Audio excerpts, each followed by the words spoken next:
let's talk about the Pakistan approach towards Afghans in Pakistan, if that's okay. Sure. The Pakistani government has started a campaign by expelling Afghans, and now that campaign has entered its second phase. What are your thoughts on this unethical and this kind of dictator approach from the Pakistani government expelling Afghans from their very own land? It's a very good question. So basically, when people said, "No, why did you have to come to the UK? You could have signed the first safe country." Well, not of the first safe country in prison and didn't welcome me, but also 5 million Afghans are staying in Iran and Pakistan for the last 40 years. Yes, we are somewhat grateful to them for hosting us, but ultimately we're being refugees because of their policies and their interventions in Afghanistan and supporting of different groups. But in Iran and Pakistan, Afghans have very few rights. Right. The Afghans, there used to be underground schools for Afghans in Iran. They have no rights to when it comes to employment, when it comes to education, when it comes to citizenship and so on. In Pakistan, it's somewhat better, somewhat was better, but now, again, they're scapegoating us because the Pakistani government thought the Taliban will be their proxies and it had worked out differently, or there's maybe some political games going on, but the Afghans refugees are targeted saying, oh, terrorism has increased, drug trade has increased. So they're implying these Afghan refugees who've been there for 50 years, 60 years, some of them born there, are somehow involved in this. And these guys are poor laborers. Some of them have businesses, some of them just like daily laborers. These guys have been punished because the Taliban is not getting what they want from the Pakistan government is not getting what they want from the Taliban. So they're punishing like ordinary Afghans or Afghan refugees. So it's nothing new for me, and I'm not surprised. On the other hand, I'm glad they're sending it because one day they will have to send them because the Afghans need to rebuild their own country. We need to stand on our own feet. But it's wrong. It's illegal. It's by international law, by all conventions, that you should not be forcibly removing people to a place where they face danger. The Pakistani government, actually the caretaker government, started sending Afghans in winter. Yes. You know, in some parts in Afghanistan, it gets minus 25 degrees, minus 20 degrees. Yes, yeah. I was in Kabul in March last year or the year before. It was minus 11. Yeah. So it gets really cold. Literally 24 million Afghans don't have enough food, and then you send another a million and a half. They don't have homes. You had to build them tents. The Afghan charity sector of the UN, they're already struggling to feed people. Literally, people don't have food. We used to, in the first 6 months of the takeover of the Taliban, you know how many baby died? Literally 13,000 baby died due to lack of malnutrition. No one speaks about it. In 6 months alone. Afghanistan is the worst place to be a child. It used to be the worst place. Children will die before their 5th birthday. Now it's even worse. We have the highest numbers of widows. We have the highest numbers of orphans. So for Pakistan to actually then decide to send, desperate people and refugees who actually have a livelihood in Pakistan, they're able to live, they're able to be relatively safe with a few opportunities and to work and to support their families, to go to Afghanistan with absolutely nothing. And then they said, oh, you can't take money. You can't take your possessions. You have to sell your business at literally at 10% of the cost of whatever. Like they were just basically doing things which was completely wrong, and from an Islamic perspective, from a human perspective. And I've spoken on this on many different interviews that, this is unacceptable. But ultimately, the Afghan Taliban or the government or the de facto authority should have used diplomacy more effectively in saying, this was not the way. We'll come to that bit, but like now... And also the international community should have more put pressure on Pakistan. Absolutely. But, this... now, in the second phase, what Pakistan are saying is that they will expel another 3 million Afghans. And so far, as you mentioned, they've already expelled 500,000 Afghans.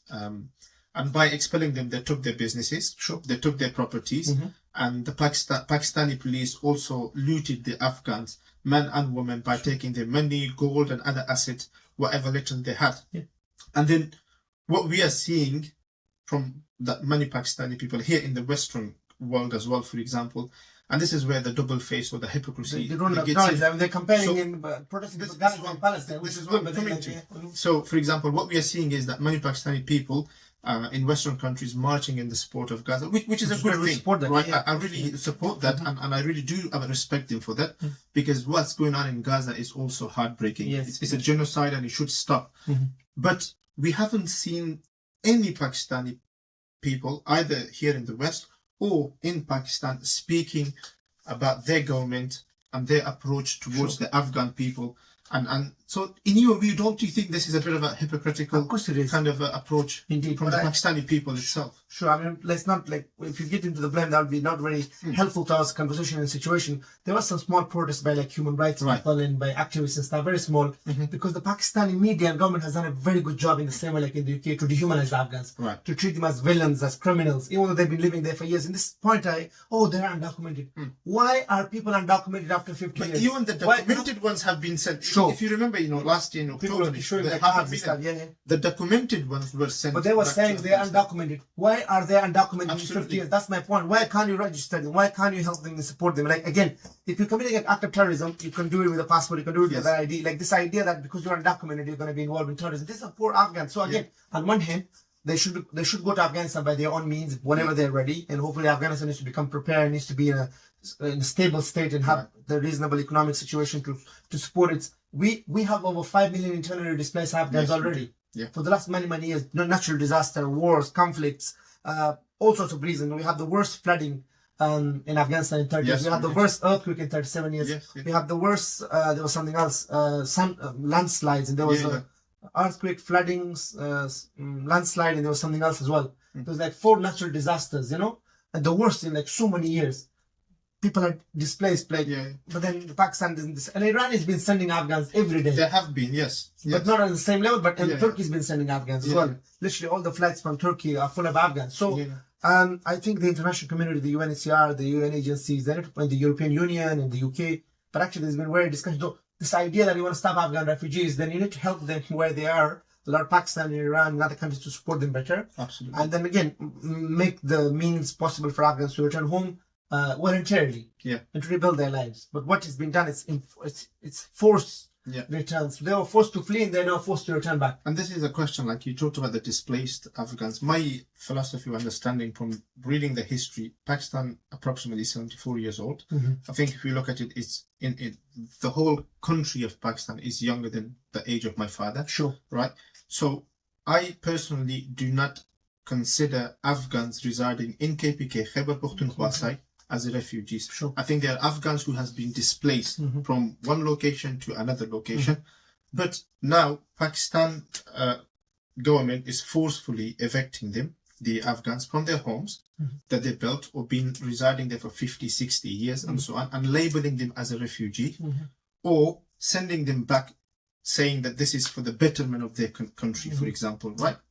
Now, we know from the history we have a disputed border with them. They don't recognize their own land. Absolutely. The Duran line the is not recognized. on people Absolutely. and so on. Khyber Pakhtunkhwa belong to Afghanistan. I consider Peshawar as a city that's belongs to Afghanistan. This will be the winter capital of Afghan Absolutely. rulers, But now, since, for example, the British took what's happening? So what has happened, I see the whole situation in Pakistan with the Pakhtun people is similar to what Israel is doing to the Gaza people, for example, or the Palestinians. Maybe to a lesser extent, but similar. It's quite, but in a different kind of approach. So that disputed border and their rational, the entire thing is for the betterment of their country that they're saying. So what message does this whole process of Pakistan now sending the displaced Afghans to the other side of Afghanistan provide to the world, for example, especially Afghanistan being now under the Taliban? So what do you think, what does this give? I think the Pakistani government of Pakistan is going through very difficult economic situations and they're pressuring the Western world also, like, to give us money so we not send refugees. Like, there are a lot of Afghans who are supposed to come to the UK and there will be a threat of deportation also in special hotels and stuff. So I think Pakistan is using this as a strategy to pressurize the world to give them more money, to help them with the economic situation. Also, Pakistan is using this to deflect attention from the real issues on the ground. Right. The struggles it's faced, the existential threat it has. Is they're fighting the Pakistani Taliban. There's a lot of other issues, political instability. They've been imprisoning every prime minister they have. No prime minister has completed their full term. No, they haven't. There's a lot of issues, and they want to blame it on the Afghans. So that's like, let's make everything about Afghanistan and Afghans. So then we don't have to talk about the real issues. But I think the world needs to see Pakistan for what it is. It's a country which has been harboring people who has been causing instability in Afghanistan, not only for the last 20 years, but in fact for the last 40 years. There has been. And so they continue to do that, and they're using Afghans as a political tool, but I mean, the fact, it's another discussion. Pakistan were able to build nuclear weapons at the back of the Afghan war because they were like always supporting the Mujahideen, the freedom fighters against the Soviet Union. Let us do whatever we want to do because the West was like, okay, cool. Actually, they built it with money that was intended for Afghans in Afghanistan. So there's loads that we have. I know we have issues with Pakistan over water. We have issues with them over land. We have issues with them and over so many issues in transit and access to the ports and so on and so forth. And they want access to Central Asia. There's pipeline issues with Iraq. There's so many issues we have. But rather they want to focus on the issue of refugees. But unfortunately, the way the world needs to, not accept the Taliban, but deal with them, the reality on the ground. And it's a reality thanks to their own policies and laws. Absolutely, The occupation and the invasion of Afghanistan was wrong, but the way they left was even wronger, if that's the word. So right now we are where we are, and the Afghan people needs help and support, and we can't leave a benefits. I mean, we can't live up charity. Giving us aid won't solve the problem. We need proper foreign investments. We need the world to buy our fruits. I remember President Ghani came to London. He said, "Look, don't give us aid. Buy our raisins. Absolutely. Get Tesco to buy our raisins." Absolutely. Why can't we find more opportunities where Afghan import or export of like fruits and dry fruits and vegetables and whatever? We have lots of amazing things, and we have the natural resources to extract them literally trillions apart. So Pakistan doesn't want to see stable, strong Afghanistan, and because otherwise we'll be building dams to stop waters, to have high electric powers, and we'll be having infrastructure. So it's like, it's a bit, we need to wake up. And I think, President Ghani, wherever he is, may God bless him with health and long life. He was the one after Dawood, in my view, and also President Najib, that knew how to play with Pakistan. Starting from the water dams, for example, the businesses and everything. But at the end he lost. And at the end he lost, unfortunately. And that's because of the weak international friends that we had. The kind of we were abandoned. Yeah, we were betrayed. Absolutely, we were betrayed in that sense. So coming back to that, the entire refugee process in Pakistan. For example, Western countries have stopped deportation to Afghanistan due to the Taliban, for example, being in power. Now Pakistan are saying that they will send million people. We'll have no option but to cross that border. And we have seen the Taliban managing the entire process quite well. Better, I think, from some of the expectation that people have, or at least the expectation that the Pakistani government had the Taliban. I think one of the point of sending 500,000 people were to pressurize Taliban to accept the terms and conditions of the Pakistani, but they didn't. So they welcomed them in one way or the other, and I think they've done it quite well. In a way, what message does this give to the world, that is Afghanistan a safer place under the Taliban, that millions and millions of people can come in and they can be placed? This is a discussion that we're very careful to discuss, because I went to Afghanistan. I was there for 2 weeks. The Taliban, there's relative stability and safety and peace now. But the funny thing is, these were the guys who were doing the suicide bombing. These were the guys who were causing the insecurity in the first place. So it's a bit of a difficult situation. My brother was saying we weren't able to go to our village and district for 15 years, but now we can. We couldn't go because of these guys. Now we can go at night because of these guys. Yes. So it's a bit of a strange situation. And again, the Taliban has managed it well. I think they've done a really good job in terms of like the communication and the propaganda or the showcasing of it, saying, "Oh, welcome home," because then the Afghans were really mistreated in Pakistan, and they were really pleased to go back to their own land and how they were being welcomed by Taliban officials. So, as I said, the Taliban, recognition, non-recognition, or everything we can discuss. But because if I say recognize the Taliban, a lot of Afghans will not be happy with that or whatever. But with the Taliban, needs to stop being hard-headed. Stop being stubborn when it comes to women's rights and girls' educations and human rights and other issues. They want the world to recognize them. They want the world to accept them and tolerate them. Then they need to come to some sort of compromise and be a bit more lenient. So I feel like, yes, there is definitely more security than there was before, but the situation is very unpredictable. Like anything could happen anytime. So ultimately, when it comes to refugees, the issue right now we have is economic. Like I met a lot of Afghans in the villages in the district of Gulwali. We don't care who's the president. We don't care we don't care about the Republic or the Emirates. We do as young people, but we care about democracy and freedom and so on. But this guy, they're like, I want to feed my family. I want to grow crops. I want to be safe. I want my children to go to school, especially my girls. I want them to become doctors. I want them to become, like, for example, my grandma was a midwife. My mother was a midwife. How the Taliban saying, don't take your female patient to a male doctor.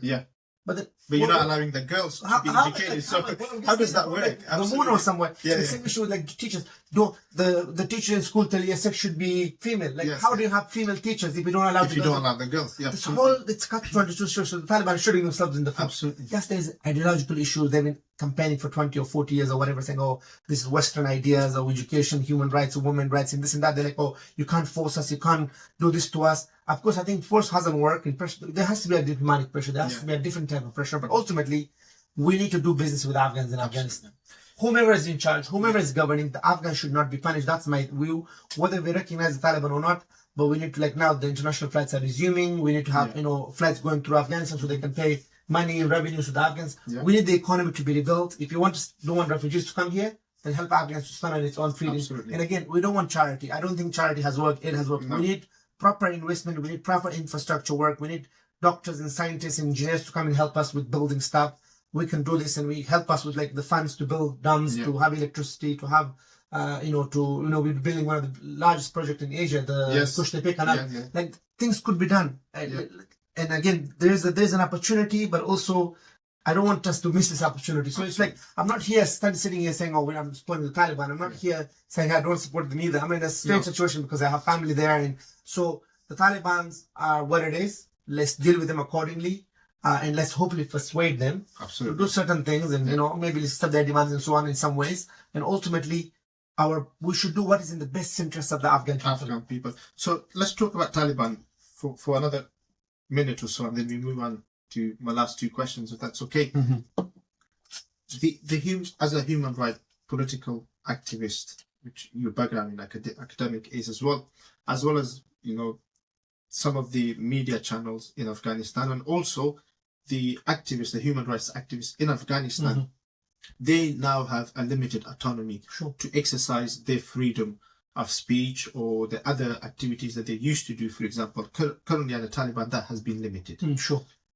What are your thoughts on this, and what would be the long-term consequences if that continues to happen? I mean, I like to see like freedom of press and like freedom of expression. Like even in the UK, that's not really free because like you see the protests in the US, the protests are being oppressed. So this idea that we want to preach the world, like in the US, that the US government is oppressing and shooting and literally doing things that is unacceptable to its own population because of a foreign state. But when it comes to the Taliban, the Taliban could again be more softer and things. But ultimately, like again, when I spoke to people, for them, they were willing, especially the older generation, because they've seen so many wars and conflicts, they were willing to give their freedom in return for security. So the lot of Afghans like, okay, fine, I'm secure, I'm safe.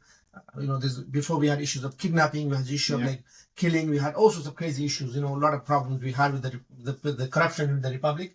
Right now, corruption exists also, but on a different level. So I think the consequence will be negative in the long term if you don't allow people to express their views and to suppress it. Because the more you suppress it, because we live in a world of like social media, and again, the Taliban actually have been embracing social media and have their propaganda purposes or whatever purposes to get their message across. But ultimately, if they could, I think we could come to some sort of consensus. I mean, I lived in the West for 17 years. I still think, the situation in Afghanistan, the way things were going for the 20 years, yes, there was a lot of progress being made, but the way it wasn't sustainable. And right now what's happening is also sustainable. So how do you find a middle ground? Where, like, for a lot of Afghans say, okay, fine, for example, we were discussing earlier how Taliban have actually been supporting local democracy. They're like local village elections and district elections where people are elected. Why are they not doing it at a professional level? Why are they not doing it on a bigger level? So the Taliban, I hope they will come around to it, because otherwise that's still a progression, isn't it? Under the Taliban, but then they don't believe in the democratic system. And I just hope that we get to a point where we can we can agree to disagree. For me, the most important thing is that people's rights are not oppressed. People's rights and duties, and we don't even have a constitution right now. No, let me ask you this question. In your book, The Lightless Sky, I think towards the end of the book, you said that your dream is that one day you will return back to Afghanistan and run for the presidential election of Afghanistan. Given that Taliban do not believe in the democratic system of voting, how will that dream be fulfilled? I think the Taliban will have to change, because who would have thought the republic will fall? The Taliban might think they are indefensible, but they will fall if they don't accept people's demands and people's rights. People will get tired of them. We've been seeing protests in some parts of Afghanistan. People want freedom. People want autonomy. People want their rights to be respected, particularly when it comes to education, healthcare. So, for example, in China, why is the Chinese Communist Party successful? Because they've been able to provide economic prosperity. So if the Taliban could do something, maybe substitute the democratic situation for something else, even though we may not agree with it, but that might be the best solution. So for me, I wanted to go to Afghanistan to become a parliamentarian, perhaps become a minister, become an ambassador. I had hopes and dreams to represent my country, but sadly that hasn't happened. I hope it will happen. I mean, we still have a time. I mean, I honestly, I didn't think what has happened in 2021 August would happen. It had happened. And again, the good thing was there was no bloodshed. So we don't want to see bloodshed, because this idea of resistance or fighting, or we don't want to see which the West wanted to happen. We don't want an armed struggle, because Kabul was destroyed in the Mujahideen fight in the 90s and again in 2001. We don't want Afghanistan to be destroyed again. Yes, what happened was terrible. It shouldn't have happened. It happened. There was somewhat a peaceful transition. Without bloodshed. And again, the Taliban, something they're very hard on, this issue of the Afghan flag, the issue of the Afghan anthem. They need to take it easy, because you won. Now be flexible. Be reasonable, compromise.